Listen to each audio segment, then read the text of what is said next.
So మిత్రులారా, ఈ Vestige opportunity అంటే ఇది చాలా మందికి తెలియని విషయం. ఏమున్నదంటే అందరూ డబ్బులు కట్టించాలి, సో మందిని జాయిన్ చేయాలి అనే ఒక తప్పుదో పట్టించే ప్రయత్నం చేస్తా ఉన్నారు చాలా మంది. కానీ వెస్టీజ్ మార్కెటింగ్ అనేది ఒక వస్తువుని నువ్వు వాడుకుంటూ నీ అనుభవాన్ని 10 మందితో షేర్ చేసుకోవడమే ఈ బిజినెస్ ఉన్నది. సో వెస్టీజ్ లో ఉంటే కార్లు ఇస్తారంట, వెస్టీజ్ లో ఉంటే ఇల్లులు ఇస్తారంట. అంటే వెస్టీజ్ ఎవరికి ఏమి ఇవ్వదు, వెస్టీజ్ లో పని చేసుకొని ఆ లీడర్లు సంపాదించుకుంటారు. సో నేను హైదరాబాద్ నుంచి ఈ బిజినెస్ ఆపర్చునిటీని 5 సంవత్సరాల ముందు తీసుకోవడం జరిగింది.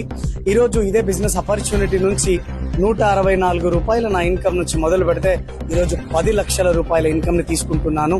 సో 10 మందితో కలిసి నేను ఈ పని చేస్తా ఉన్నాను. సో దాంతో పాటుగా ఈరోజు ఒక మెర్సిడీస్ బెంజులు వాడుతున్నాము. సో 3 కోట్ల రూపాయల విల్లాను మేము సొంతం చేసుకోగలిగాము, సంపాదించుకోగలిగాము త్రూ దిస్ ఆపర్చునిటీ.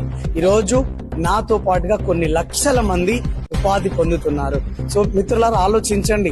ప్రతి ఒక్క వ్యక్తి ఎంబీఏలు చేశారు, డిగ్రీలు చేశారు, ఎంటెక్లు చేశారు, బీటెక్లు చేశారు, జాబులు లేవని ఫైల్ పట్టుకొని సూసైడ్ చేసుకునే పరిస్థితికి వచ్చేసింది. సో యువతకి ఒక మంచి సందేశం ఏమున్నదంటే, మీరు ఎక్కడ ఎవరిని గేమ్లాడాల్సిన పని లేదు, ఎక్కడ ఎవరి దగ్గర మీరు ఏమంటారు మీ సిచ్యువేషన్ ని దిగజార్చుకోవాల్సిన అవసరం లేదు. వెస్టీజ్ మీకు ఆహ్వానిస్తుంది. రండి కదిలి మనం కలిసి పనిచేద్దాం.